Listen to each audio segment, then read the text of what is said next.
جبرائیل علیہ السلام نے رسول صلی اللہ علیہ وآلہ وسلم کی بارگاہ میں فرمایا، جب مجھے تخلیق کیا تو ایک مقام پر 10,000 سال تک ٹھہرایا، لیکن مجھے معلوم نہیں تھا کہ کون سا وظیفہ کروں۔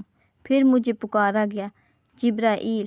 اس وقت مجھے معلوم ہوا کہ میرا نام جبرائیل ہے، تو میں نے کہا، لبیک اللہم لبیک۔ ارشاد ہوا، میری تقدیس بیان کرتے رہو جب تک 10,000 ہو جائیں۔ 10,000 تک پڑھتا رہا۔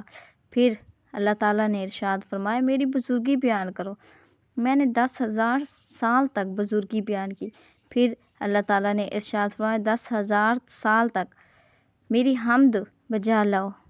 میں نے حمد بجا لائی اور بیان کرتا ہے، پھر میں نے 10,000 سال تک عرش کے لیے کھلا چھوڑا گیا۔